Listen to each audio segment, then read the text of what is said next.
ఓం నమ శివాయ. శివతాండవ ఛానల్‌కి స్వాగతం అండి. ఆ శివయ్య ఆశీస్సులు మనందరిపైన ఉండాలని నేను కోరుకుంటున్నాను ఫ్రెండ్స్.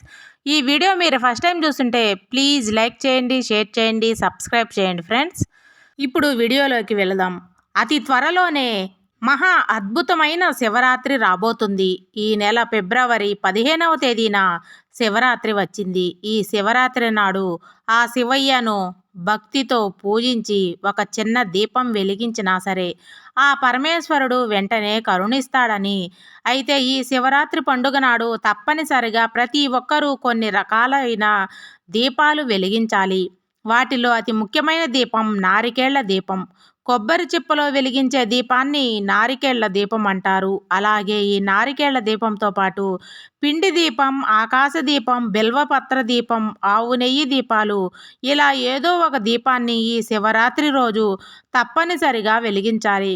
శివరాత్రి రోజు వెలిగించాల్సిన దీపాల వల్ల వాటి వల్ల కలిగే శుభ ఫలితాల గురించి ముందుగానే తెలుసుకోండి.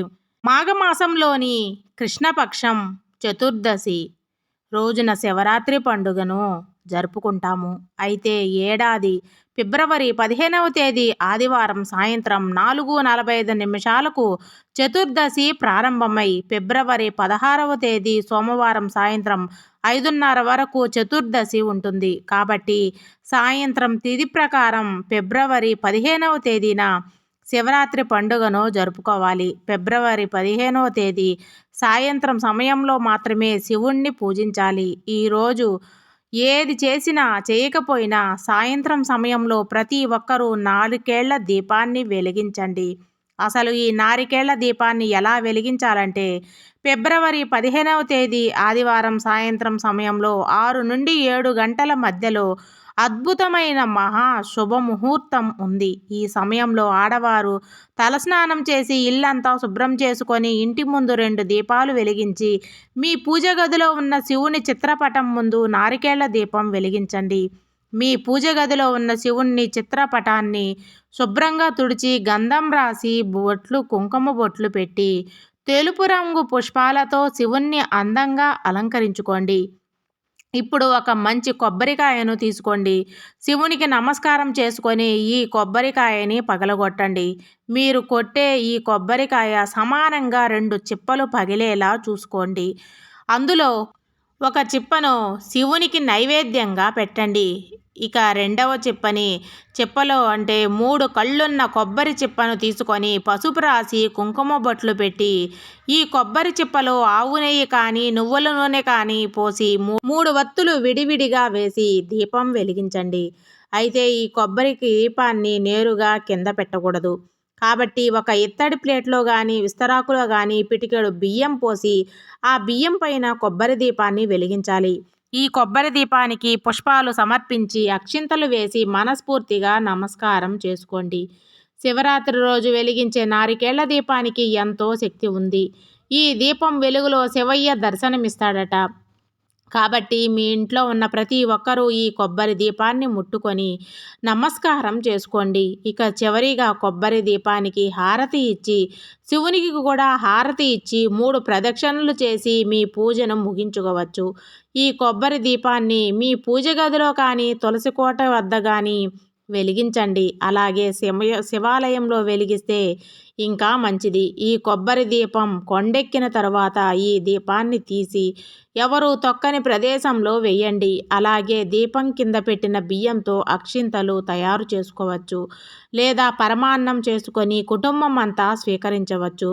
కొబ్బరికాయకు 3 కళ్ళుంటాయి. శివుడికి కూడా 3 కళ్ళు ఉంటాయి. కాబట్టి శివరాత్రి రోజు కొబ్బరి దీపం వెలిగిస్తే ఆ శివయ్య ఎంతో సంతోషించి కోరిన వరాలను ప్రసాదిస్తాడట.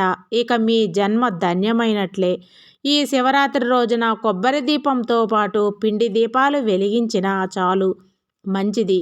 బియ్యపిండిలో కొంచెం బెల్లం తురుము, ఆవు నెయ్యి, అలాగే కొన్ని పాలు పోసి ఈ పిండితో 2 దీపాలు తయారు చేసుకొని మీ పూజ గదిలో కానీ శివాలయంలో కానీ పిండి దీపాలు వెలిగించండి. శివరాత్రి రోజు పిండి దీపాలు వెలిగిస్తే మీ మనసులోని కోరికలను వెంటనే నెరవేరుతాయని, అలాగే మనం తెలిసి తెలియక చేసిన పాపాలన్నీ నశిస్తాయని నమ్మకం. ఇక శివునికి అత్యంత ప్రీతికరమైనది వాటిలో బిల్వపత్రం ఒకటి. బిల్వపత్రంలో లక్ష్మీదేవి కూడా నివసిస్తుందట. కాబట్టి అష్టైశ్వర్యాలను సులభంగా పొందాలంటే శివరాత్రి రోజు ప్రతి ఒక్కరూ బిల్వపత్ర దీపం వెలిగించండి. అయితే ఈ బిల్వపత్ర దీపాన్ని ఎలా వెలిగించాలంటే, ఒక బిల్వపత్రాన్ని తెచ్చుకొని ఈ బిల్వపత్రం పైన ఒక మట్టి దీపం పెట్టి ఆవు నెయ్యితో దీపారాధన చేయండి. ఇలా దీపం కింద బిల్వపత్రం పెడితే దాన్ని బిల్వపత్ర దీపం అని అంటారు. శివరాత్రి రోజు ఎవరైతే ఈ దీపాన్ని వెలిగిస్తారో అలాంటి ఇళ్లల్లో లక్ష్మీదేవి తాండవిస్తుంది. అయితే బిల్వపత్రాలు అందుబాటులో లేని వారు దీపం కింద తమలపాకు పెట్టి దీపారాధన చేయండి. అలాగే ఈ శివరాత్రి రోజున తప్పనిసరిగా మట్టి ప్రమిదల్లో దీపారాధన చేయాలి.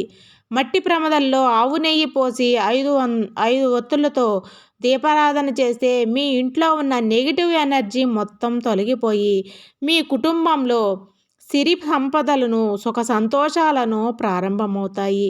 అయితే జాతకంలో శని దోషాలు రాహుకేతు దోషాలకు ఇబ్బంది పడేవారు శివాలయంలో నువ్వుల నూనెతో దీపారాధన చేయండి. జాతకంలో ఉన్న దోషాలన్నీ వెంటనే తొలగిపోయి అదృష్టం ఐశ్వర్యం కలిసొస్తుంది. అలాగే శివరాత్రి రోజున చేసే అభిషేకాలకు 1,000,000 రెట్ల పుణ్యం ఫలితం కలుగుతుంది. శివరాత్రి రోజున ఆవు పాలతో శివలింగాన్ని అభిషేకం చేస్తే సంతానం లేని వారికి సంతాన ప్రాప్తి కలుగుతుంది. అలాగే దీర్ఘాయుషు ప్రాప్తిస్తుంది. అలాగే చెరుకు రసంతో శివలింగాన్ని అష్టైశ్వర్యాలు ప్రాప్తిస్తాయి. అలాగే ఆవు పెరుగుతో శివలింగానికి అభిషేకం కావిస్తే ఆస్తిపాస్తులు కలిసి వస్తాయి. అదేవిధంగా గంధం నీటితో శివలింగాన్ని అభిషేకిస్తే మానసిక ప్రశాంతత అదృష్టం కలిసొస్తాయి. ఇక అప్పుల సమస్యలతో బాధపడేవారు ద్రాక్ష పండ్ల రసంతో శివలింగాన్ని అభిషేకించండి. అలాగే నల్ల నువ్వులతో శివలింగాన్ని పూజిస్తే పితృదోషాలు తొలగిపోయి అలాగే పెసరపప్పుతో శివుణ్ణి అర్చన చేస్తే మీరు కోరుకున్న ఉద్యోగం వర్తిస్తుంది. ఈ శివరాత్రి పర్వదినాన ఒక బిల్వపత్రాన్ని శివునికి సమర్పిస్తే చాలు మీ కోట్ల జన్మల పాపాలు వెంటనే నశిస్తాయి. అలాగే జమ్మి చెట్టుకు శివునికి సమర్పిస్తే కోర్టు సమస్యలు మరియు శని దోషాలు తొలగుతాయి. ఇక శివాలయాలకు వెళ్ళగానే చాలామంది ప్రదక్షిణలు చేస్తారు. కానీ శివాలయంలో పూర్తిగా ప్రదక్షిణలు చేయకూడదు. శివాలయంలో సోమసూత్రం దాటకుండా చండీ ప్రదక్షిణ చేయాలి. ఈ శివరాత్రి పండుగ నాడు వీలైనంత ఎక్కువగా శివ పంచాక్షరి మంత్రాన్ని జపించండి. ఓం నమః శివాయ అనే మంత్రాన్ని కనీసం 108 సార్లు జపించాలి. శివరాత్రి రోజు ఈ ఒక్క మంత్రాన్ని 108 సార్లు జపిస్తే చాలు మీ కుటుంబంపై శివుడు చల్లని చూపులు పడుతుంది. శివరాత్రి రోజున విభూది బొట్టు పెట్టుకుంటే అనారోగ్య సమస్యలన్నీ తొలగిపోయి మీ ఆయుష్ పెరుగుతుంది. ఈ శివరాత్రి పర్వదినాన ప్రతి ఒక్కరూ తెలుపు రంగు వస్త్రాలను ధరించండి. చాలా మంచిది. అలాగే శివరాత్రి పండుగ నాడు శివునికి తాంబూలం సమర్పించి నమస్కారం చేసుకుంటే మీ కుటుంబం మొత్తానికి భోగభాగ్యాలను సిద్ధిస్తాయి. ఓం నమః శివాయ. అరుణాచల శివ.